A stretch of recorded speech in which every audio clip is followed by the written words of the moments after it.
केवल कांग्रेस की नकारात्मक बातों पर हम विश्वास आपको वोट नहीं मांग रहे। अगर किसी राज्य का अगर उसकी आर्थिक स्थिति के अगर कोई इकोनॉमिक पैरामीटर्स है तो कांग्रेस और भारतीय जनता पार्टी का फर्क आप समझ लीजिए। मध्य प्रदेश में कृषि विकास का दर 18.90 है, गुजरात में 11.50 है और सोनिया मनमोहन सिंह के नेतृत्व में हमारे भारत का कृषि विकास का दर 2.50 है। बहनों और भाइयों, जीडीपी मध्य प्रदेश में 11.20 है, गुजरात में 11.50 है और मनमोहन सिंह जी और सोनिया जी के नेतृत्व में हमारे यूपी और कांग्रेस सरकार ने देश के जीडीपी को 4.50% पर लाकर रखा। जब अटल जी का शासन था, जब एनडीए का शासन था तो 8.5% तक जीडीपी गया था। हमारा फॉरेन एक्सचेंज रिजर्व बढ़ा हुआ था, इन्होंने पूरा खाली कर दिया है, देश का दिवाला पीटा है। अगर फिर से एक बार आने वाले 2 महीने में ऐसी स्थिति रहेगी तो देश का सोना फिर से विदेशी बैंकों में गिरवी रखना पड़ेगा।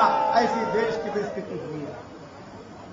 पर मैं आपसे विश्वास देना चाहता हूं कि भारतीय जनता पार्टी हिंदुस्तान के तकदीर को और भविष्य को बदलना चाहती है। भारतीय जनता पार्टी दिल्ली को विश्व का ग्रीन कैपिटल बनाना चाहती है। हम जमुना को प्रदूषण से मुक्त करेंगे।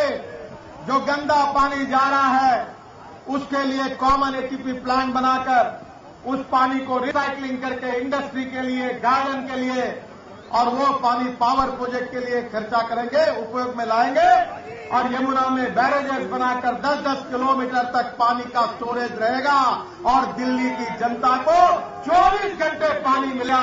ये ऐलान भारतीय जनता पार्टी ने किया। हमारी मध्य प्रदेश की सरकार ने पीठ पर शासन में रिलायंस को पावर प्रोजेक्ट दिया है जहां कोयला भी और पानी भी है। आपको पता है बिजली का दर कितना है? शासन में रिलायंस मध्य प्रदेश के लिए ₹1.19 यूनिट के भाव से 2000 मेगावाट बिजली दे रही है। मैं पूछना चाहता हूं कि अगर मध्य प्रदेश की सरकार को अगर ₹1.19 बिजली मिल सकती है तो दिल्ली के लिए ₹5 यूनिट की बिजली क्यों खरीदी की जा रही है? माननीय नरेंद्र मोदी जी आ रहे हैं, मैं उनका स्वागत करता हूं।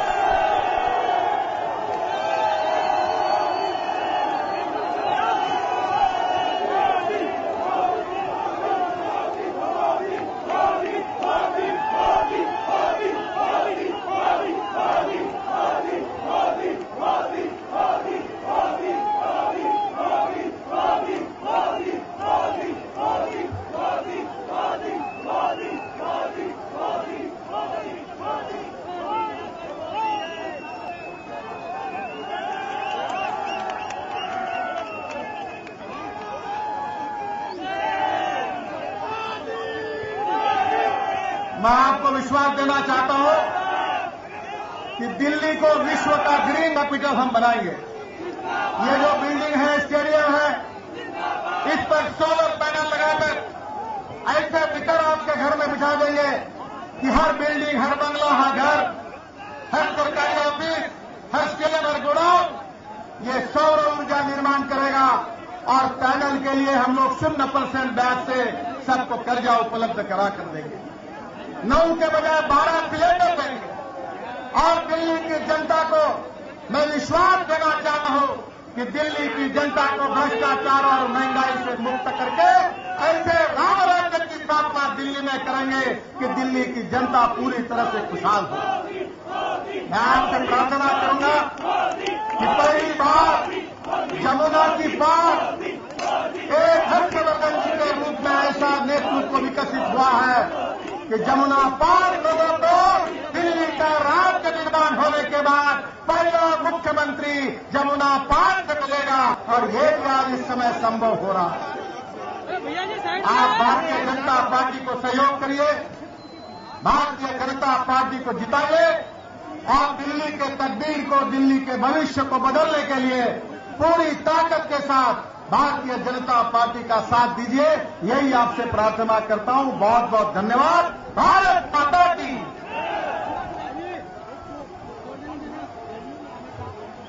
हर हर मोदी, हाथ खड़ा करो, हर हर मोदी, भारत माता की।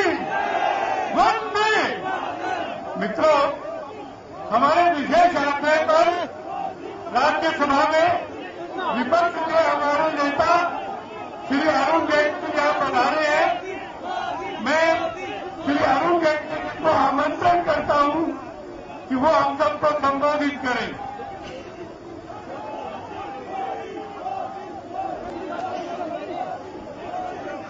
इस कार्यक्रम में विशेष रूप से आए हुए इस देश के अगले प्रधानमंत्री श्री नरेंद्र भाई मोदी जी, दिल्ली के आने वाले चुनाव में और चुनाव के बाद बनने वाले अगले मुख्यमंत्री डॉक्टर हर्षवर्धन, श्री नितिन गडकरी जी, श्रीमान विजय गोयल जी, मंच पर बैठे हुए नेतागण और मित्रों, मेरे पास केवल दो लोगों ने बोलना है। एक जो दिल्ली के मुख्यमंत्री बनने वाले हैं और दूसरे जो हिंदुस्तान के प्रधानमंत्री बनने वाले हैं। मैं केवल 2-3 चीज कहकर अपनी बात समाप्त करूंगा। चुनाव अभियान का ये अंतिम चरण है। परसों ये चुनाव अभियान समाप्त हो जाएगा। 4 तारीख को वोट पड़ेंगे और 8 तारीख को गिनती होगी। किसी को इस बात की हैरानी नहीं होनी चाहिए कि जब 8 तारीख को चुनाव के परिणाम आएंगे तो चारों बड़े राज्य जिसमें चुनाव हुआ है उसमें भारतीय जनता पार्टी की सरकारें बनने वाली है।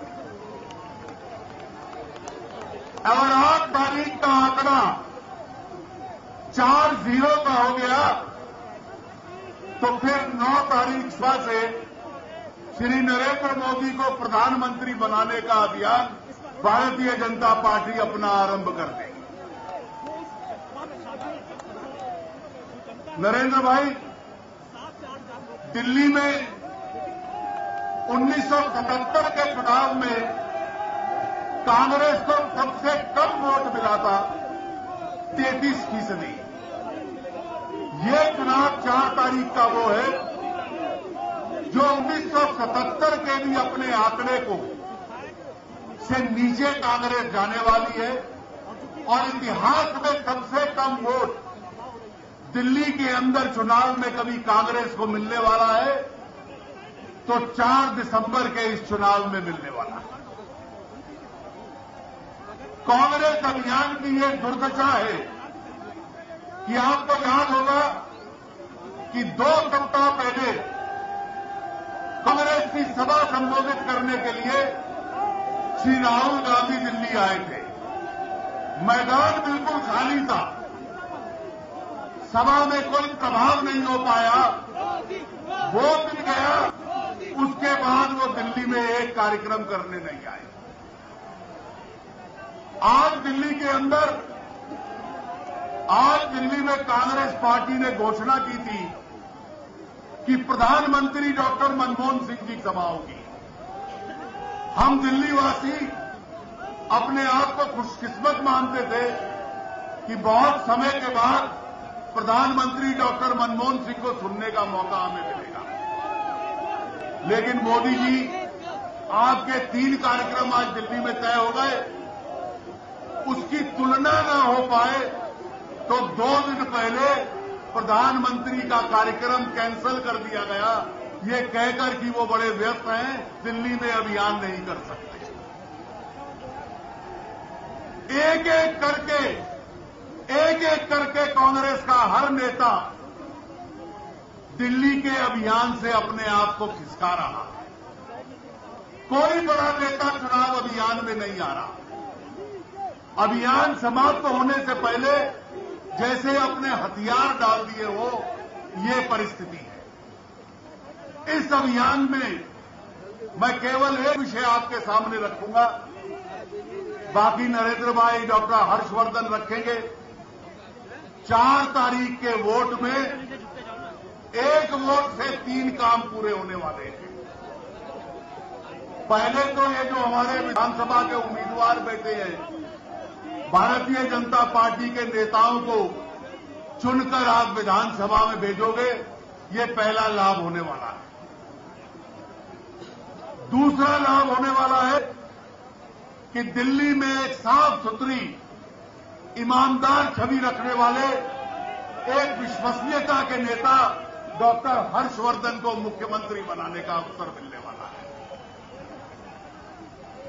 जमुना पार से भी एक मुख्यमंत्री बनेगा, ये दिल्ली का एक नया इतिहास रचा जाएगा। और कहीं जो मैंने बात कही कि कहीं चारों राज्यों में हम जीत गए, जिसकी संभावना पूरी दिखती है, तो फिर अप्रैल के चुनाव में क्या होगा, वो नतीजा भी अपने आप स्पष्ट हो जाएगा। श्री नरेंद्र मोदी हिंदुस्तान के अगले प्रधानमंत्री। मैं केवल इतनी अपील आपसे करना चाहता हूं, राजनीतिक माहौल अच्छा है। एक दोहरी सरकार विरोधी भावना केंद्र की हुकूमत के खिलाफ, दिल्ली की सरकार के खिलाफ खूब फैली हुई है हिंदुस्तान में। ऐसा अवसर इस सरकार को हराने का, भारतीय जनता पार्टी को जिताने का कभी ऐसा अवसर दोबारा मिले न मिले, 4 तारीख के इस चुनाव में कमल का बटन दबाकर भारतीय जनता पार्टी को एक बहुत बड़ी जीत आप देंगे। आप सबका बहुत बहुत धन्यवाद।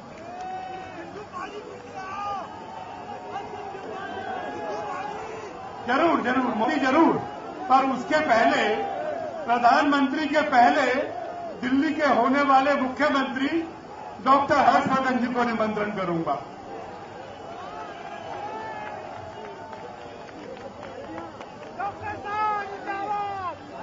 डॉक्टर साहब उसी पे, अरे सर इस पे, ये डॉक्टर साहब इस पे, अरे सर ओपन पे, ओपन पे डॉक्टर साहब। भारत के माननीय प्रधानमंत्री आदरणीय श्री नरेंद्र मोदी जी, सर इस पे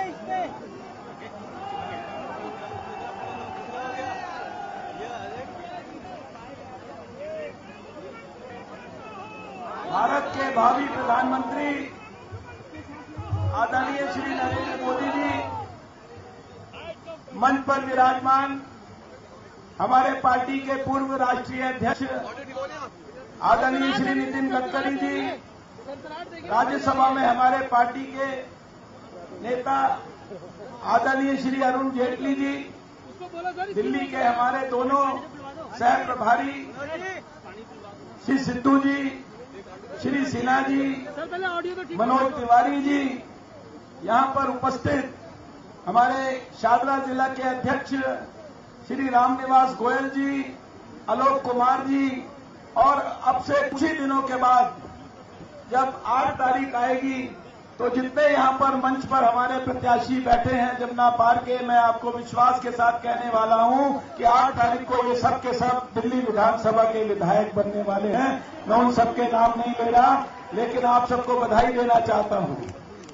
यहां पर उपस्थित आदरणीय बुजुर्गों, माताओं, बहनों, नौजवान दोस्तों, मीडिया के मित्रों, अभी अरुण जेटली जी कह रहे थे कि 1977 के बाद कांग्रेस पार्टी को शायद सबसे कम प्रतिशत मत 1977 से भी कम जो है इस बार मिलने वाला है। पिछले दिनों में मुझे सारे दिल्ली में जाने का मौका मिला है, नजफगढ़ से लेकर बवाना तक, बवाना से लेकर ओखला तक, कोंडली से लेकर मुस्तफाबाद तक, सीमापुरी से लेकर जनकपुरी तक, दिल्ली का कोई ऐसा कोना नहीं है जहां मुझे जाने का मौका नहीं मिला। और सब जगह कार्यकर्ताओं का उत्साह अप्रत्याशित मैंने देखा, लेकिन कार्यकर्ताओं से भी कई गुना ज्यादा मैंने उत्साह जनता में देखा। मैंने जनता की भावना देखी और जनता को ये कहते हुए सुना कि कि हम कुछ भी करने को तैयार हैं इस बार, लेकिन हम किसी भी कीमत पर न दिल्ली के लिए न नई दिल्ली के लिए भ्रष्ट और बेईमान कांग्रेस को किसी भी कीमत पर हम वोट नहीं देंगे। दिल्ली के लोग तंग आ चुके हैं शीला जी की 15 वर्ष की सरकार से, जो केवल लगातार दिल्ली के लोगों को अपमानित करती है। बिजली के बिल कम नहीं कर सकती तो दिल्ली के लोगों को यह कहती है कि आप पंखे इस्तेमाल करना बंद कर दो, आप कूलर इस्तेमाल करना बंद कर दो, आप एसी क्यों चलाते हो, और अगर बिजली का इस्तेमाल करोगे तो बढ़े हुए बिजली के बिल देने पड़ेंगे। लगातार बिजली कंपनियों से साठगांठ, बिजली की चोरी कम होती है लेकिन बिजली के बिल बढ़ते जाते हैं। 15 साल से दिल्ली के अंदर दिल्ली जल बोर्ड की अध्यक्षा श्रीमती शीला दीक्षित है। एक विभाग ऐसा है जिसकी लगातार वो मंत्री है, लेकिन उसके बावजूद भी दिल्ली वालों को पानी नहीं है। 50% पानी चोरी हो रहा, पानी लीक हो रहा, पानी के दाम लगातार बढ़ते जा रहे हैं। ऐसा पानी हमें मिल रहा है जो हमारे को बीमारी पैदा करता है। 15 साल हो गए, नौजवानों की क्या स्थिति है? माँ बाप को छोड़कर बच्चों को जाकर दूर नौकरियां करनी पड़ रही हैं। मेरे अपने बच्चे जमनाबाद में मैं रहता हूं, लेकिन मेरे बच्चे गुड़गांव में नौकरी करने के लिए उनको द्वारका में जाकर रहना पड़ता है, क्योंकि दिल्ली में नौकरियां नहीं है। दिल्ली में 11 लाख लोग, या विश्वास नगर के एम्प्लॉयमेंट एक्सचेंज में जाकर देखिए, 11 लाख नौजवानों का नाम दर्ज है, उनको नौकरी नहीं है। लेकिन दिल्ली के मुख्यमंत्री को इसकी चिंता नहीं है। दिल्ली के अंदर हमारे नौजवान 90% ले ले, लेकिन उनको कॉलेज के अंदर एडमिशन की व्यवस्था नहीं है। महिलाओं की सुरक्षा के नाम पर पिछले 15 साल के अंदर शीला जी से हमने क्या सुना? केवल यही सुना, पुलिस मेरे पास नहीं है। अरे पुलिस आपके पास नहीं है तो पुलिस को अपने पास लाने के लिए आपने क्या किया 15 साल के अंदर, जरा बताइए। 10 साल में केंद्र की आपकी सरकार थी, केंद्र की सरकार से जाकर 10 साल के अंदर दिल्ली को पूर्ण राज्य का दर्जा क्यों नहीं दिलाया आपने? और जब हमारी केंद्र में सरकार थी अटल बिहारी वाजपेयी की, तो हमने पहली बार देश के अंदर आजादी के बाद से अब तक दिल्ली को पूर्ण राज्य का दर्जा बनाने का बिल दिया, तो सबसे पहले पार्लियामेंट में विरोध करने वाले कांग्रेस नेता थे। उस समय अडवाणी जी ने उस बिल को भी कांग्रेस के नेता प्रणब मुखर्जी साहब के पास भेज दिया था। अरे शीला जी, आपको दिल्ली की चिंता थी तो प्रणब मुखर्जी साहब से जाकर आपने उस बिल को पास क्यों नहीं कराया? उस बिल को वापस जो है पार्लियामेंट के अंदर क्यों नहीं जो है रिपोर्ट को भिजवाया? लेकिन आपको इस बात की चिंता नहीं है। आप तो ये कहकर छूट जाती हैं, दिल्ली के अंदर सौम्या विश्वनाथन की मृत्यु हुई, दिल्ली के मुख्यमंत्री ने हमको अपमानित कर दिया, कह दिया कि बच्चियों को शाम को 6 बजे के बाद 8 बजे के बाद घर से बाहर निकलने की जरूरत क्या है? अरे आपको मुख्यमंत्री जी किसी चीज की आवश्यकता नहीं है, लेकिन दिल्ली में सैकड़ों ऐसे परिवार हैं जहां बच्चियां अपने माँ बाप को, अपने छोटे भाई बहनों को सपोर्ट करने के लिए नौकरियां करती है। नौकरियां दिन में हो या रात में हो, उनको नौकरियां करनी पड़ती है। आप कुछ कर नहीं सकती, लेकिन आप दिल्ली के अंदर बच्चियों को अपमानित क्यों करती है? मुख्यमंत्री जी, क्या आप जानती हैं कि हमारे जमुना पार के अंदर जिस गुड़िया के साथ 5 साल की जिस गुड़िया के साथ अन्याय हुआ था गांधीनगर के इलाके में, आज उस गुड़िया के 6 ऑपरेशन हो चुके हैं। 6 ऑपरेशन। मैं उस गुड़िया को पिछले 1 साल से अपनी पत्नी के साथ, परिवार के साथ फॉलो कर रहा हूं। वो गुड़िया गांधीनगर छोड़ने पर मजबूर हो गई है। उस गांधीनगर के अंदर आपके सरकार का मंत्री रहता है। वो गुड़िया यहां से द्वारका के एक गांव के अंदर मुंह छुपाकर बेचारी अपने परिवार के साथ रह रही है, क्योंकि समाज के अंदर उसको प्रताड़ित किया जा रहा है, व्यवस्था के लोग उसको प्रताड़ित कर रहे हैं। और आज स्थिति यह है कि आपने दिल्ली के किसी स्कूल ने उसको गुड़िया को एडमिशन देने से मना कर दिया, तो उस गुड़िया को गुड़गांव के अंदर डीपीएस स्कूल ने स्पॉन्सर करके उसको एडमिशन दिया, उसके पिता को नौकरी दी। आपकी सरकार तो एक 5 साल की गुड़िया के स्वाभिमान की रक्षा नहीं कर सकती। आप दिल्ली वालों को क्या देंगी, मुझे बताइए। आज भी हम भूले नहीं है निर्भया के साथ जो दिल्ली के अंदर हुआ। इतने वादे किए गए उस समय, कहा गया दिल्ली के अंदर हम थाने, उसके अंदर सेंसिटिविटी बढ़ाएंगे, महिला पुलिस का नंबर बढ़ाएंगे। आपने कहा हम बसों के अंदर गार्ड बैठाएंगे, बसों में रोशनियां करेंगे, और जाने कितने प्रकार के आपने वादे किए, लेकिन एक चीज दिल्ली के अंदर बेहतर नहीं हुई। मुख्यमंत्री जी, ये यमुना पार के लोग जब भी यमुना को पार करते हैं उनकी आंखें नम हो जाती है। क्यों नम हो जाती है? बचपन में हमने इस यमुना को बड़े पवित्र यमुना के रूप में देखा है। मैंने यहां से लेकर वजीराबाद तक, यहां से लेकर ओखला तक मैंने हजारों लोगों से ये सवाल पूछा कि मुझे बताइए, क्या आपने 15 साल में कभी इस यमुना को साफ होते हुए देखा है? इस यमुना पे कोई मशीन लगे हुए देखी है? दिन में देखी है, रात में देखी है? कभी एक आदमी को यमुना के ऊपर काम करते हुए देखा है? मुझे आज तक पूरे दिल्ली में एक ऐसा आदमी नहीं मिला जिसने कहा कि इस यमुना के ऊपर कोई काम हुआ।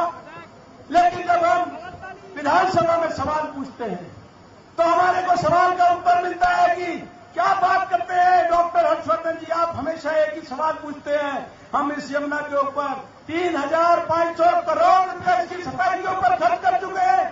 कहां गया ये 3,500 करोड़? दिल्ली की जनता जानना चाहती है। कॉमनवेल्थ के गेम्स के अंदर जिस सड़क के ऊपर आपने 600 करोड़ रुपया खर्चा किया, वो 100 करोड़ में इंजीनियर कैंटीन बन सकती है। जिस ऑडिटोरियम के रिनोवेशन पे आपने 965 करोड़ किया खर्च, लोग कहते हैं वैसा ऑडिटोरियम, वैसा स्टेडियम नया हैदराबाद में 90 करोड़ रुपए में बन गया। जिस ब्रिज को आर्मी के लोग 30-40 लाख में बना गए, आप 10 करोड़ में बना रही थी और वो 10 दिन पहले गिर गया।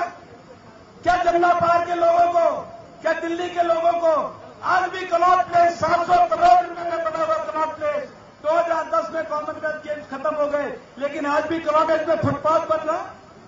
मुख्यमंत्री जी, इन सब प्रश्नों के आपको जवाब देने पड़ेंगे। आपको जवाब देना पड़ेगा कि आपने 2008 में अनऑथराइज्ड कॉलोनियों को जो झूठे सर्टिफिकेट दिए, आपने ये कहा 1 साल में इनको नियमित कर देंगे। आपको जवाब देना पड़ेगा कि 2012 के अंदर फिर आपने झूठ बोला, ये कहा कि इन कॉलोनियों को आपने 895 को नियमित कर दिया। अरे अगर आपने नियमित कर दिया है तो अगर आप टेम्परेरी सर्टिफिकेट दे सकती थी तो 2013 तक आपने परमानेंट सर्टिफिकेट क्यों नहीं दिया? अभी वहां पर अनऑथराइज्ड कॉलोनियों में रजिस्ट्री क्यों नहीं हो रही? 15 साल में हमारे गांवों का लाल डोरा क्यों नहीं मिला? ये रीसेटलमेंट कॉलोनियां, शायद सिंह वर्मा जब मुख्यमंत्री थे केवल 5,000 रुपया हम लोगों ने रीसेटलमेंट कॉलोनियों को मालिकाना हक देने के लिए मांगा था, तो ये कांग्रेस के लोगों ने सड़कों पे आके नेतागिरी की थी। और आज उन गरीब लोगों से आप 7 लाख रुपया, 8 लाख रुपया सर्कल रेट मांग रहे हैं। किस आधार पर मांग रहे हैं आप ये सब कुछ? गरीबों के साथ अन्याय, उनकी थाली आपने खाली कर दी। प्याज का कीमत 100 रुपया हो गया और आप दिल्ली के लोगों को यह कहकर अपमानित करती है कि मैंने भी 7 दिन से प्याज नहीं खाया। मैं वो दिन कभी भूलता नहीं जब एक ब्रिज का उद्घाटन करने दिल्ली के मुख्यमंत्री शीला दीक्षित गई थी। फ्लाईओवर का उद्घाटन करते समय वो भूल गई फ्लाईओवर को बनाने के लिए हमारे कितने पूर्वांचल के लोगों ने अपना खून और पसीना बहाया, लेकिन उन्होंने उस फ्लाईओवर का उद्घाटन करते समय कहा ये पूर्वांचल के लोग दिल्ली में आते हैं, दिल्ली के ऊपर बोझ बन गए हैं, ये सारी कॉलोनियों में रहते हैं, वहां पर गंदगी करते हैं, इनके कारण दिल्ली के अंदर लॉ एंड ऑर्डर की क्राइम की सिचुएशन खराब हो गई। अरे मुख्यमंत्री जी, जब जमुना पार में आपका बेटा सांसद का चुनाव लड़ता है तो आप कटोरा लेकर पूरे जमुना पार में घूमती है कि मैं पूर्वांचल की हूं, मेरे बेटे की मत करिए। जब वो ब्रिज बनाते हैं, अपना पसीना बहाते हैं इस दिल्ली के नव निर्माण के लिए, तब आपको ख्याल नहीं आता, तब आप उनको दिल्ली पर भोज बताती है। कितनी बार हमारे को अपमानित किया जाएगा? आप दिल्ली की होते हुए भी पानी की जब हम उनसे बात करते हैं, कहती है कि काश दिल्ली में 2-2 यमुना होती तो शायद मैं दिल्ली का जो है उद्धार कर पाती। काश सिंडिकेट का हमारे को और ज्यादा आशीर्वाद दे देते। दोस्तों, बहुत सारे विषय हैं, इन सारे विषयों की चर्चा मुझे करने की जरूरत नहीं है, लेकिन मैं आपको विश्वास दिलाना चाहता हूं कि अपने नेताओं के मार्गदर्शन में नरेंद्र मोदी जी से आशीर्वाद देकर और हम लोग दिल्ली के अंदर एक ऐसी सरकार बनाकर आपको दिखाएंगे जो पूरी ईमानदारी के साथ काम करेगी, पूरी पारदर्शिता के साथ काम करेगी। ऐसी सरकार होगी जो जनता की सरकार होगी, जनता के सहयोग से होगी, जनता के एडवाइस से होगी और जनता के हितों की ईमानदारी से रक्षा करेगी। हम महंगाई को दूर करके दिखाएंगे, क्योंकि महंगाई जो बढ़ती है तो भ्रष्टाचार के कारण बढ़ती है। हम बिजली के दाम को पानी के दाम को इनको ठीक करके दिखाएंगे। हम हर घर को सोलर पावर हाउस बनाकर दिखाएंगे। हम महिलाओं की सुरक्षा के लिए ईमानदारी से काम करके दिखाएंगे। हम नौजवानों को जॉब दिलाने के लिए काम करके दिखाएंगे और इस यमुना नदी को भारत में पवित्र नदी बनाकर दिखाएंगे। हम गांवों के अंदर लोगों की हैसियत को, लोगों की सुरक्षा को, लोगों की बेहतरी के लिए काम करेंगे। और हमारे लिए अनऑथराइज्ड कॉलोनी में रहने वाले लोग केवल वोट बैंक नहीं होंगे कि चुनाव के समय घोषणा करो और उनके बाद उनको भूल जाओ। हम अनऑथराइज्ड कॉलोनियों के अंदर उनको नियमित करने के साथ साथ उनके भी अधिकार के लिए काम करेंगे। वहां पर भी स्कूल बनाएंगे, वहां पर भी प्लेग्राउंड बनाएंगे, वहां पर भी पोस्ट ऑफिस बनाएंगे, वहां पर भी खेलने के मैदान बनाएंगे। हम इस दिशा के अंदर दिल्ली को लेकर जाएंगे जिस दिशा के ऊपर दिल्ली वालों को गर्व होगा। ऐसी सरकार बनाएंगे जिस सरकार के अंदर किसी की हिम्मत नहीं होगी भ्रष्टाचार करने की। और मैं आपको विश्वास दिलाना चाहता हूं, दिल्ली की सरकार के ऊपर आपको गर्व होगा।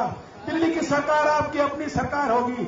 और मैं आपको इतना भी विश्वास दिलाना चाहता हूं कि जब 4 तारीख को आप कमल के बटन पर हाथ रखेंगे, अंगूठा रखेंगे और उस बटन को कैसे ही दबाएंगे, आपकी अपनी तकदीर बदलेगी। दिल्ली की तकदीर बदलनी शुरू हो जाएगी, देश की तकदीर बदलनी शुरू हो जाएगी। दिल्ली में कमल का बटन दबाते ही नरेंद्र मोदी जी का भारत का प्रधानमंत्री बनने का रास्ता जो है तेजी से आगे बढ़ना शुरू हो जाएगा। समय से पहले शायद नरेंद्र मोदी जी को हमारे को प्रधानमंत्री बनाने का अवसर मिल जाएगा। और जिस दिन नरेंद्र मोदी जी भारत के प्रधानमंत्री बन जाएंगे, भारत दोबारा से विश्व गुरु के स्थान पर आगे बढ़ना शुरू हो जाएगा। इन्हीं शब्दों के साथ मैं नरेंद्र मोदी जी को आमंत्रित करता हूं कि हमें गंगा पार के लोगों को वो अपना आशीर्वाद दें। मैं आप सबको भाग्यशाली समझता हूं कि आपके एक साथी को, जमुना पार के आपके एक अपने साधारण से कार्यकर्ता को, यह है भारतीय जनता पार्टी की खूबसूरती, यह है भारतीय जनता पार्टी की ड्यूटी कि जमुना पार जिसको 1947 से लेकर 2013 तक किसी पार्टी ने कोई जिम्मेदारी नहीं दी, आज दिल्ली के अंदर जमुना पार के व्यक्ति को दिल्ली की सरकार का नेतृत्व देने के लिए हमारे को मौका दिया गया है। आप सब भारतीय जनता पार्टी को बड़े पैमाने पर आशीर्वाद दीजिए। इन्हीं शब्दों के साथ आपका बहुत बहुत धन्यवाद। जय हिंद।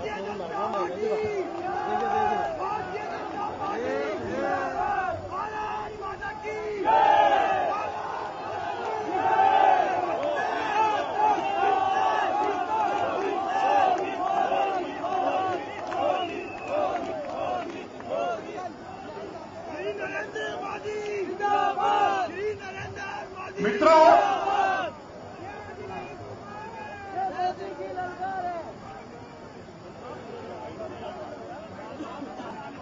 भारत के भावी प्रधानमंत्री श्री नरेंद्र मोदी जी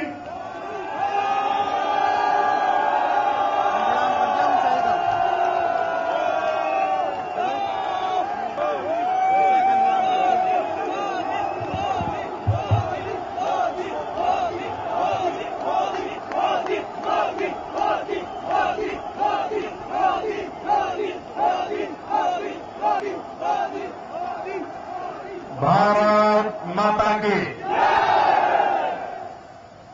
मंच पर विराजमान भारतीय जनता पार्टी के वरिष्ठ नेता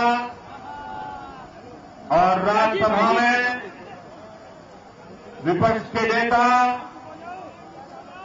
आदरणीय श्री अरुण जेटली जी, हमारे पूर्व अध्यक्ष और दिल्ली के प्रभारी आदरणीय श्री नितिन गडकरी जी, प्रदेश के अध्यक्ष श्रीमान विजय गोयल जी,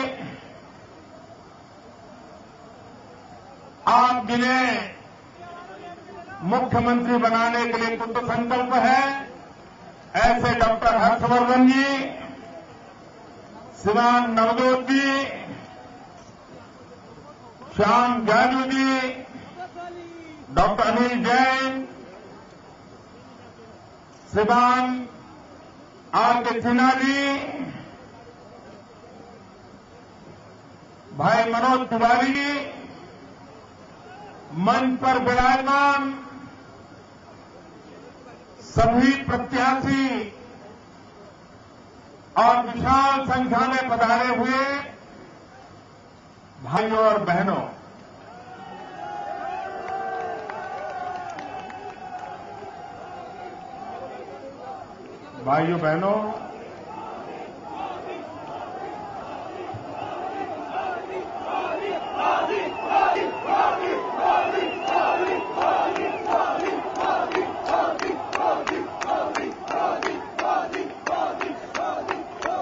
आपका प्यार मेरे सर आंखों पर।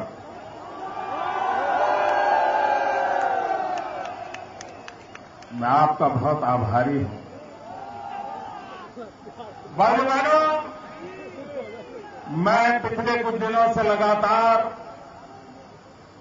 चुनाव अभियान के लिए छत्तीसगढ़, मध्य प्रदेश, राजस्थान, दिल्ली, अलग अलग स्थानों पर मैं गया हूं। भाइयों बहनों, मैंने चुनाव बहुत देखे हैं। आमतौर पर चुनाव उम्मीदवार लड़ते हैं, राजनीतिक दल लड़ते हैं, कभी कभार उनके समर्थक ज्यादा सक्रिय होते हैं,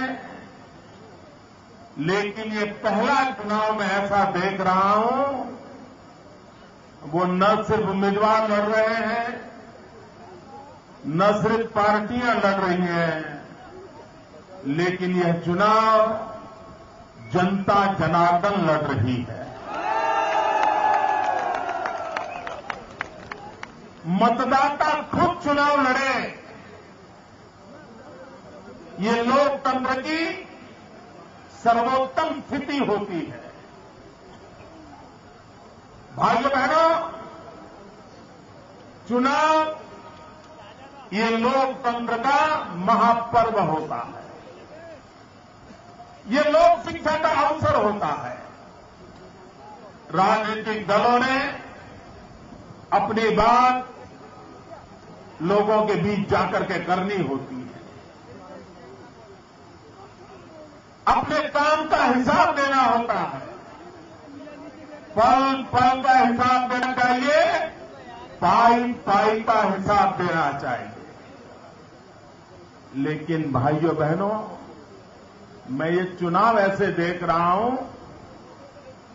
कि छत्तीसगढ़ में डॉक्टर रमन सिंह 7,000 किलोमीटर की यात्रा करके गांव गांव जाकर के अपने काम का हिसाब दे रहे हैं।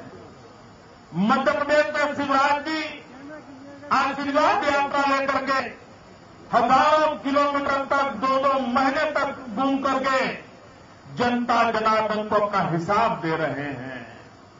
लेकिन ये राजस्थान, ये दिल्ली, यहां के शहंशाहों का अहंकार 7वें आसमान पर पहुंचा हुआ है, वो जनता को हिसाब देने को तैयार नहीं है, जनता को जवाब देने को तैयार नहीं। आप लोकतंत्र में आपका दायित्व है, आपकी जिम्मेदारी है कि आप जनता में जाकर के अपने काम का हिसाब दो। भाइयों बहनों, आज देश की जनता राजनीतिक दलों को भली भांति समझने लगी है, उनके आचरण को जानने लगी है, और आप जनता से पीछा छुड़ा रहे हो। आप मुझे बताइए भैया, ये दिल्ली में ये भारत सरकार के इतने इतने बड़े बड़े दिग्गज बैठे हैं, उन्होंने दिल्ली में आकर के लोगों को मिलना चाहिए कि नहीं मिलना चाहिए? उन्होंने आकर के सभा करनी है कि नहीं करनी चाहिए? यहां की जनता को अपना हिसाब देना चाहिए कि नहीं देना चाहिए? आपसे डर रहे हैं।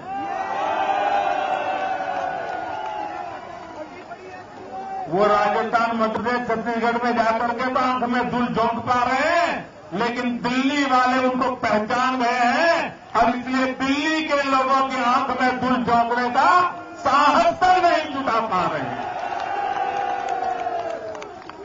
भाइयों बहनों, का चुनाव है। 4 राज्यों 5 राज्यों का चुनाव एक छोटी बात नहीं है। आप मुझे कहिए, महंगाई एक सबसे बड़ी समस्या है कि नहीं है? जरा मुझे ताकत से बताइए, महंगाई एक सबसे बड़ी समस्या है या नहीं है? क्या कांग्रेस पार्टी ने महंगाई का संबंध में बोलना चाहिए कि नहीं बोलना चाहिए?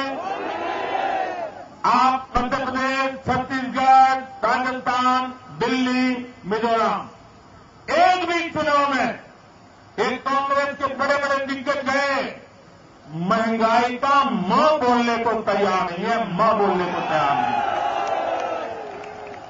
क्यों भाई? यहां का व्यक्ति आपकी नीतियों के कारण परेशान है, आप जवाब क्यों नहीं देते हैं? और ऊपर से ये फैशन हो गई है। और मेरे मीडिया के मित्रों को भी मैं प्रार्थना करता हूं, फैशन ये वही है, चुनाव दिल्ली का चल रहा है, जवाब मोदी का गुजरात की सरकार का मांगा जा रहा है। चुनाव राजस्थान का चल रहा है, जवाब मोदी की गुजरात की सरकार का मांगा जा रहा है। अरे दिल्ली के शहंशाहों, ये ट्विटर पर, फेसबुक पर, प्रेस कॉन्फ्रेंस में एक कमरे में बंद बैठ करके ये जो गाली गलौज कर रहे हो ना, ये अनाप शनाप आरोप लगा रहे हो, ये सारे आरोप 1 साल पहले जब गुजरात में विधानसभा का चुनाव था आप लगा चुके हो, सारी गंध फैलाने की कोशिश कर चुके हो। आपने कोई रास्ता छोड़ा नहीं था, लेकिन उसके बावजूद भी गुजरात की जनता ने बार बार आपको परास्त किया है। और इसलिए देश के और लोगों के सामने झूठ फैला करके, गलत बातें बता करके आप कुछ कमाई पर करोगे, वो जमाना चला गया। जनता को आपकी बातों में भरोसा नहीं है, आपके शब्दों में विश्वास नहीं है। आप अपने बातों के कारण विश्वास को खो चुके हो। भाइयों बहनों, आप मुझे कहिए, लोग कभी कभी हमको पूछते हैं, अच्छा मोदी जी ये कांग्रेस की आलोचना बहुत हो गई। देखिए, कांग्रेस के पास एक बढ़िया टोली है, वो कांग्रेस के झंडे वंडे लेकर के नहीं निकलते, लेकिन पूरी तरह कांग्रेस का रक्षा कवच बन करके बैठ जाते हैं। कांग्रेस पे हमला हो जाए तो बचाने के लिए दीवार बना देते हैं और अपने आप को बहुत बड़ा एलिट मानते हैं। ये लोग क्या कहते हैं आजकल, अच्छा भाई मोदी जी ये तो बराबर है, लेकिन मोदी जी आपका विजन क्या है, ऐसा पूछते हैं। आपका विजन क्या है, ऐसा पूछते हैं। कांग्रेस को पूछते नहीं कि आपने देश को बर्बाद किया, बाहर निकलने का कोई रास्ता है ये तो बताओ, नहीं पूछते हैं। मोदी को पूछते हैं। 2 कारण हो सकते हैं, एक तो उनको सीरियसली लगता है कि शायद भाजपा दिल्ली में आ रही है, तो अच्छी बात है, और कुछ लोगों को लगता है कि कांग्रेस को बचाना है तो मोदी पे हमला बोलते रहो, गाड़ी चल जाएगी। आप मुझे बताइए भाई बहनों, इस देश में जब आपातकाल के बाद सरकार बनी, मोरारजी भाई देसाई प्रधानमंत्री थे, क्या इस देश में महंगाई बढ़ी थी? जो पुरानी उम्र के लोग होंगे उनको मालूम होगा, महंगाई बढ़ी थी? भाइयों बहनों, इतनी संयुक्त सरकार अनेक दलों का मिलकर के जयप्रकाश जी नारायण के नेतृत्व में एक व्यवस्था खड़ी हुई थी, लेकिन उन्होंने गरीब के तरफ चिंता की थी और एक नया पैसा महंगाई बढ़ने नहीं दी थी। भाइयों बहनों, जब अटल बिहारी वाजपेयी की सरकार थी, महंगाई बढ़ी थी? अटल जी की सरकार थी तब महंगाई बढ़ी थी? आप जो भी पॉलिटिकल पंडित हो, अर्थशास्त्री हो, जरा देख लेना, हिंदुस्तान में जब जब समर्थ विपक्ष की सरकार बनी है, इस देश में कभी महंगाई नहीं बढ़ी है। महंगाई तब बढ़ी है जब कांग्रेस का मिथुन शुरू होता है। और इतना ही नहीं भाइयों बहनों, ये गरीब की मजाक कैसे उड़ाते हैं। आप मुझे कहिए भैया, अगर बिहार का विकास पिछले 7 साल में हुआ होता तो बिहार के लोगों को बिहार छोड़ करके दिल्ली आना पड़ता क्या? ये पाप किसने किया?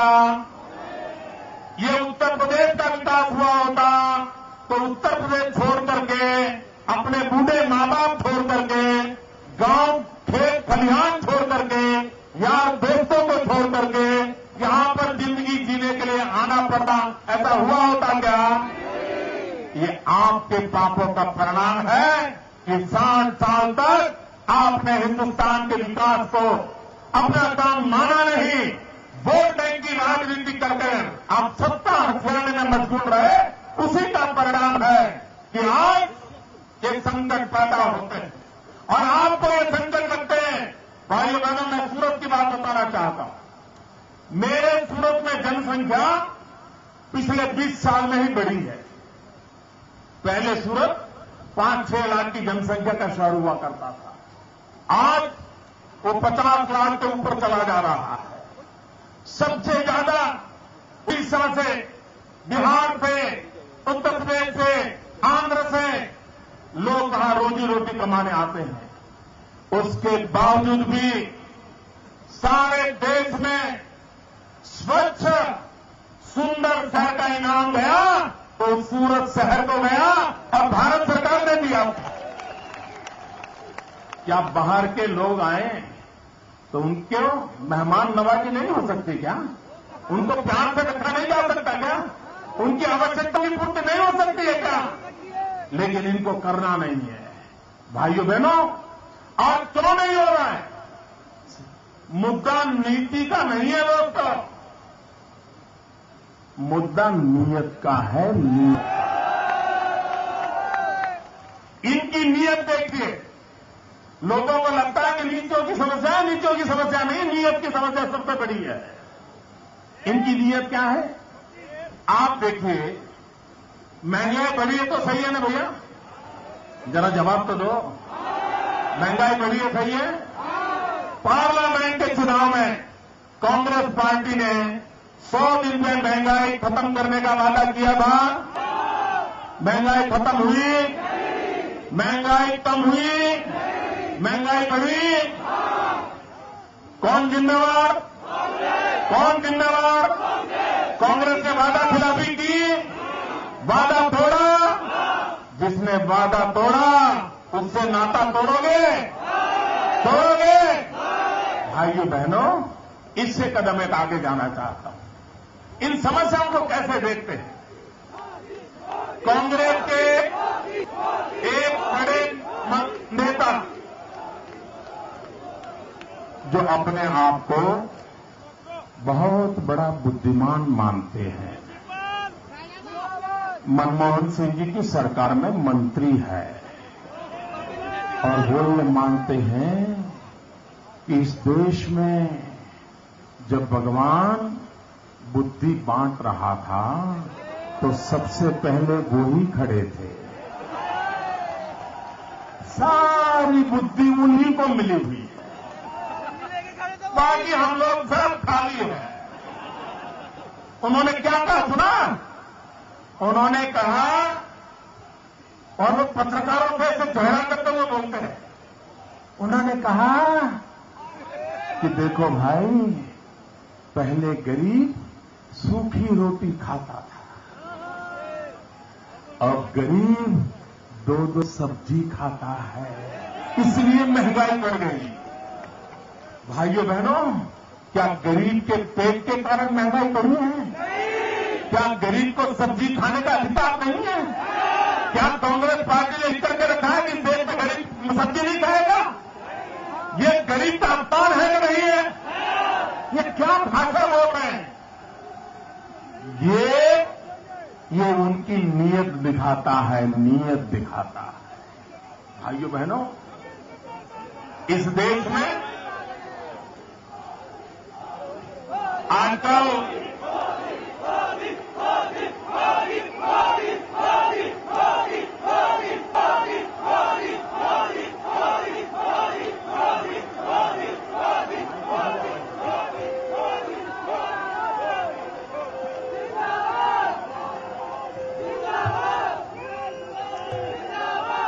भाइयों बहनों,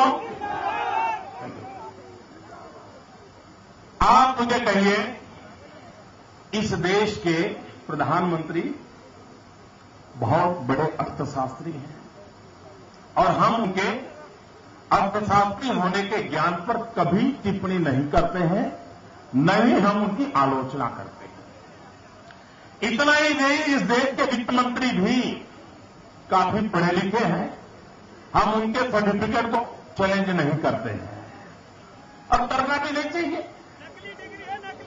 लेकिन भाइयों बहनों,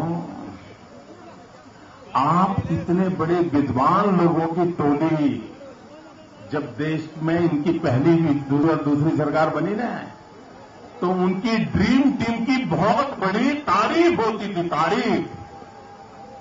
बहुत तारीफ हुई थी, कैसे कैसे दिग्गज लोगों की सरकार बनी है। इस दिग्गजों ने देश डुबो दिया कि नहीं डुबो दिया? डुबो दिया कि नहीं डुबो दिया? और आजकल कहते हैं कि मोदी से हमें अर्थशास्त्र नहीं पढ़ना है। मेरे कांग्रेस के मित्रों, हमसे पढ़ो या न पढ़ो, अरे कम से कम नरसिम्हा राव से तो पढ़ लेते तो पता चलता देश कैसे चलता है। अटल बिहारी वाजपेयी से पढ़ लेते, न नरसिम्हा राव देश के कोई अर्थशास्त्री माने जाते थे, न अटल बिहारी वाजपेयी कभी देश के अर्थशास्त्री माने जाते थे।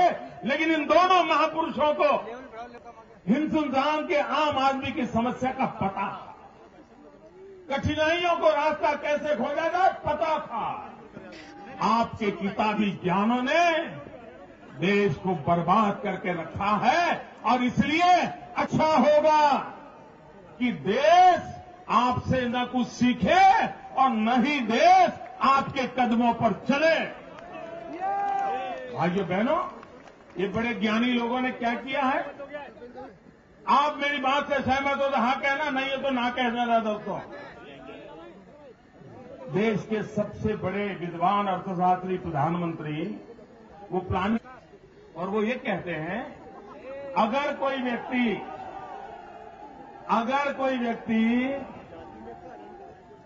26 रुपये खर्च करता है तो वो गरीब नहीं है। भाइयों बहनों, प्रधानमंत्री की प्लानिंग कमीशन का कहना है कि अगर आप 26 रुपये से ज्यादा खर्च किया मतलब आप अमीर हो गए। आप सहमत हैं? जरा पूरी ताकत से बताइए, सहमत हैं? क्या 26 रुपये में एक दिन निकल सकता है? क्या 26 रुपये में 2 कप चाय आती है? देखो, मुझे चाय वाले की चिंता स्वाभाविक ज्यादा रहती है, उनका नुकसान मैं सहन नहीं कर सकता। भाइयों बहनों, 26 रुपये में 2 कप चाय आ सकती है। अरे प्रधानमंत्री जी और अर्थशास्त्र का दावा करने वाले वित्त मंत्री जी, धरती की सच्चाई तो ये कहती है कि 26 रुपये में 300 ग्राम प्याज नहीं आ सकती। 300 ग्राम प्याज। आप देश को गुमराह कर रहे हो। इतना ही नहीं भाइयों बहनों, ये कैसे कैसे बयान देते हैं। उनको एक बार पूछा गया, वो बड़े बुद्धिमान मंत्री को, तो उन्होंने जवाब दिया, क्या सरकार का काम है सब्जी बेचना, प्याज बेचना? ऐसा जवाब दिया था। और अभी आपके मुख्यमंत्री क्या कर रही थी? सब्जी बेच रही थी, नहीं प्याज बेच रही थी। नहीं, चुनाव आया, मैं हैरान हूं, आचार संहिता होते हुए भी इलेक्शन कमीशन ने उनको क्यों मदद की मुझे समझ नहीं आया। भाइयों बहनों, कोई कितनी ही मदद क्यों न करे, दिल्ली में बैठी हुई सरकार ने मान लिया है, केंद्र सरकार ने भी मान लिया है, दिल्ली प्रदेश सरकार ने भी मान लिया है कि इनका जाना तय है। भाइयों बहनों, आप मुझे बताइए, आज दिल्ली में सबसे ज्यादा समस्या वाला कोई इलाका है तो कौन सा है? कौन सा है? आप ही का है ना? ये यमुना पार का ना? मुझे बताइए, अगर दिल्ली को जहां समस्याओं की जड़ें हैं, समस्याओं से गुजरते हुए लोग हैं, मुसीबतों से जिंदगी गुजारने वाले लोग हैं, अगर उनको उनका अपना मुख्यमंत्री मिल जाए तो आपका भला होगा कि नहीं होगा? मैं यमुना पार के भाइयों बहनों को विश्वास देना चाहता हूं, डॉक्टर हर्षवर्धन की तरफ से विश्वास दिलाना चाहता हूं। उन्होंने आपके साथ जीवन गुजारा, वो दिन रात आपके बीच में रहे हैं, वो आपकी समस्याओं को भली भांति जानते हैं, और इसलिए आने वाले 5 साल में अगर किसी का बेड़ा पार होना है तो यमुना पार वालों का बेड़ा पार होने वाला है। भाइयों बहनों, यहां तो कांग्रेस को घुसने भी मत देना। आपकी पूरी तबाही बर्बादी का कारण, आपकी तबाही का कारण, आपकी बर्बादी का कारण, आपकी कठिनाइयों का कारण, भाइयों बहनों, इसका कारण कांग्रेस पार्टी कैसा झूठ बोलते हैं लोग, देखिए कैसा भ्रम फैलाते हैं। यहां पर एक अफवाह फैलाई जा रही है कि दिल्ली से भी गुजरात में बिजली महंगी है। ये झूठ चलाया जा रहा है ना, लगातार चलाया जा रहा है। भाइयों बहनों, मैं बताना चाहता हूं, गुजरात में 30 यूनिट तक बिजली सिर्फ 1.5 रुपये में दी जाती है। आपके यहां 30 वाले को भी 3 रुपया 90 पैसा देना पड़ता है। अब ये चलाते रहते हैं, पता नहीं मेरे बोलने के बाद भी चलाते रहेंगे। मैं और भी बताता हूं मित्रों, यहां पर 200 यूनिट से ऊपर बिजली का दाम है 5 रुपया 80 पैसा। गुजरात में दाम है 4 रुपया 57 पैसा, 57 पैसा। बताइए, सस्ती बिजली कौन देता है? सस्ती बिजली कौन देता है? आगे भाइयों बहनों, कॉमर्शियल का पावर टैरिफ देख लीजिए। दिल्ली में कॉमर्शियल का पावर टैरिफ है 6 रुपया 40 पैसे से लेकर के 9 रुपया 27 पैसे। अगर एवरेज निकालें तो 8 रुपया 41 पैसा बनता है। गुजरात में भाइयों बहनों कॉमर्शियल का टैरिफ है 4 रुपया 92 पैसा, 4 रुपीज 92 पैसा। बताइए कितना फर्क है। भाइयों बहनों, इंडस्ट्रियल पावर दिल्ली में है 7 रुपया 5 पैसा से लेकर के 8 रुपया 24 पैसे तक। एवरेज अगर गिन लें तो 7 रुपया 55 पैसा। भाइयों बहनों, गुजरात में इंडस्ट्रियल टैरिफ है 6 रुपया 13 पैसा।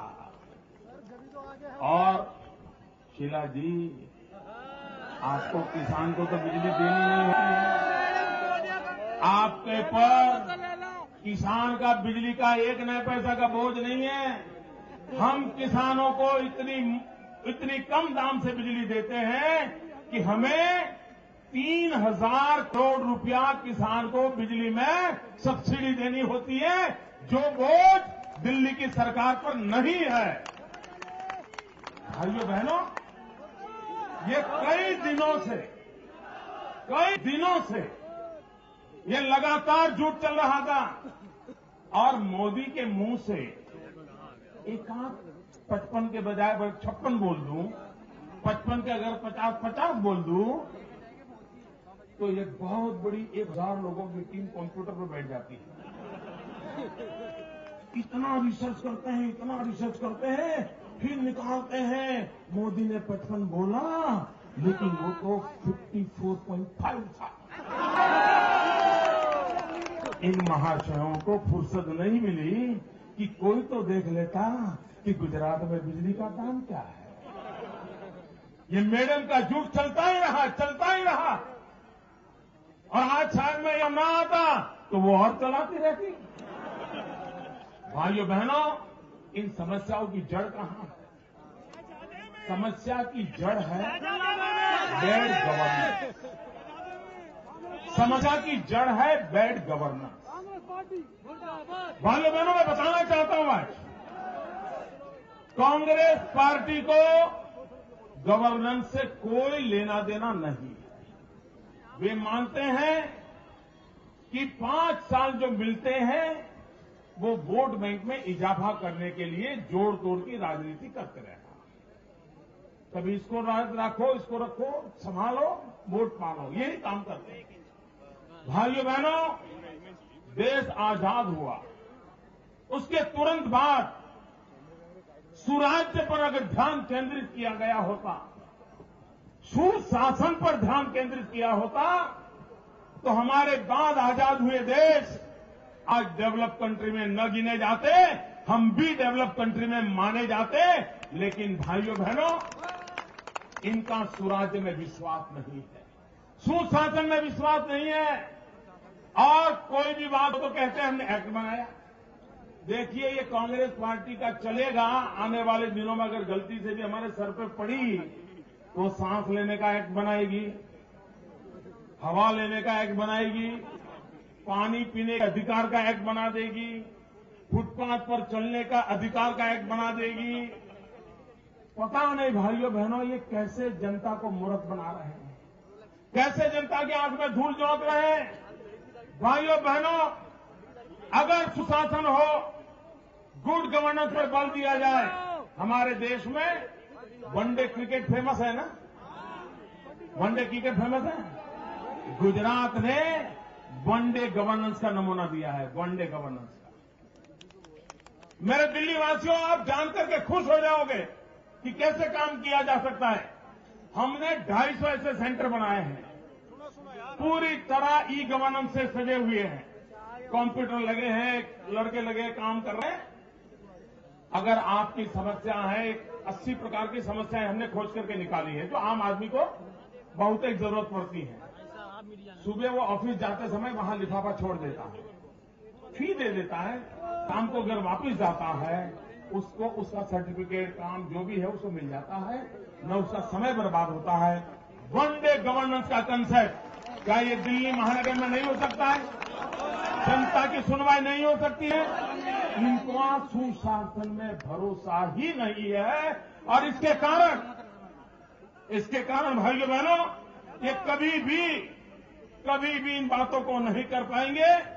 भ्रष्टाचार के लिए यमुना पार को मदद तो मिली नहीं, लेकिन इनके पापों के कारण यमुना सिर्फ गंदी हुई ऐसा नहीं, इन्होंने यमुना को कलंकित भी कर दिया।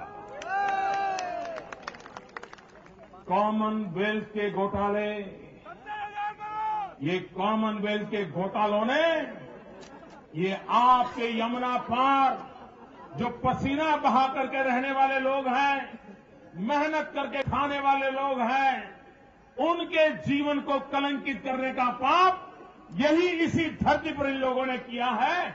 और अपने आप को आप देखिए, दुनिया में खेल एक ऐसा अवसर होता है कि सारी दुनिया में आप नाम कमा सकते हो। मैं उदाहरण देना चाहता हूं कोरिया का। कोरिया के पास ओलंपिक गेम का अवसर आया। भाइयों बहनों, कोरिया को दुनिया जानती नहीं थी, उसकी शक्ति से परिचित नहीं थी। लोग कोरिया को ओलंपिक देने से झिझक रहे थे। लंबे अरसे तक डिबेट हुआ था, लेकिन जब कोरिया को ओलंपिक जैसा खेल होस्ट करने का मौका मिला, कोरिया ने उसका इतना ब्रांडिंग किया, आज दुनिया के अंदर कोरिया ने अपना डंडा जमा दिया। भाइयों बहनों, कॉमनवेल्थ गेम एक अवसर था हिंदुस्तान की ताकत का ब्रांडिंग करने का। कॉमनवेल्थ गेम एक अवसर था दुनिया के अंदर दिल्ली की वाहवाही कराने का। पैसों की चोरी की वो तो छोड़ो, उन्होंने पूरे विश्व में दिल्ली को आगे बढ़ाने का मौका खो दिया है। और इसलिए भाइयों बहनों, ऐसे अफवाह करने वालों को कभी माफ नहीं किया जा सकता। ये भ्रष्टाचार में डूबे हुए लोग, ये कुशासन की आदत वाले लोग। और भाइयों बहनों, शरीर कितना ही स्वस्थ क्यों न हो, अच्छे खासे मजबूत क्यों न दिखते हो, लेकिन एक बार अगर शरीर में डायबिटीज घुस जाता है ना, एक बार अगर डायबिटीज घुस जाता है तो शरीर अंदर से खोखला होना शुरू हो जाता है और फिर वो शरीर सभी बीमारियों का घर बन जाता है। जैसे शरीर में डायबिटीज घुसने से शरीर सभी बीमारियों का घर बन जाता है, वैसे ही बैड गवर्नेंस पूरे हिंदुस्तान को खोखला कर रहा है। सारी बीमारियों की जड़ उसी में पड़ी हुई है। और भारतीय जनता पार्टी सुशासन का वादा करती है, गुड गवर्नेंस का वादा करती है और एक नेक दिल इंसान जिसको हम मुख्यमंत्री के रूप में आपके सामने प्रस्तुत कर रहे हैं।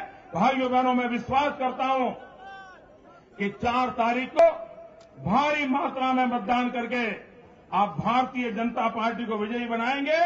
मेरे साथ बोलिए, भारत माता की जय, भारत माता की जय, भारत माता की जय। मैं एक नारा बुलाऊं, बोलोगे?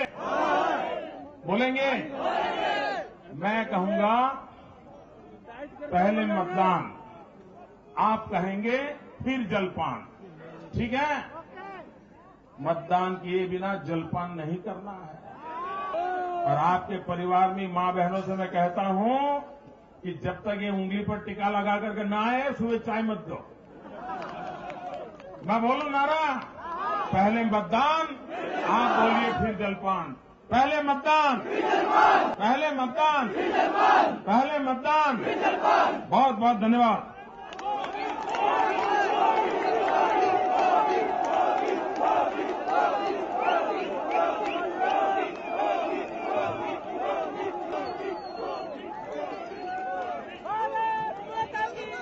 भारतीय जनता ने जिस उत्साह से और इन्वॉल्वमेंट से श्री नरेंद्र मोदी जी को चुना है, उसके लिए भारतीय जनता पार्टी हार्दिक कृतज्ञता व्यक्त करती है।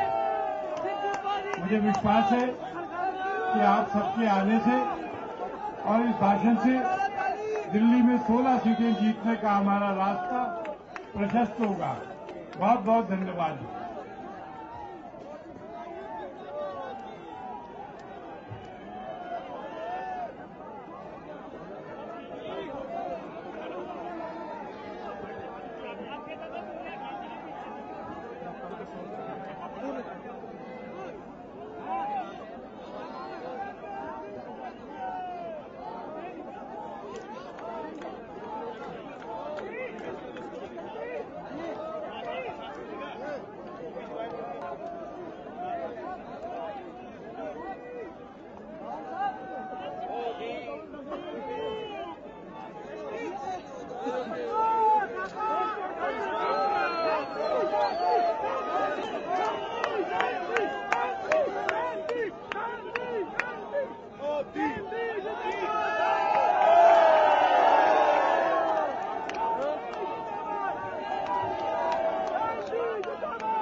बत्रा साहब जिंदाबाद जिंदाबाद जिंदाबाद। बत्रा साहब भाई बंद करो।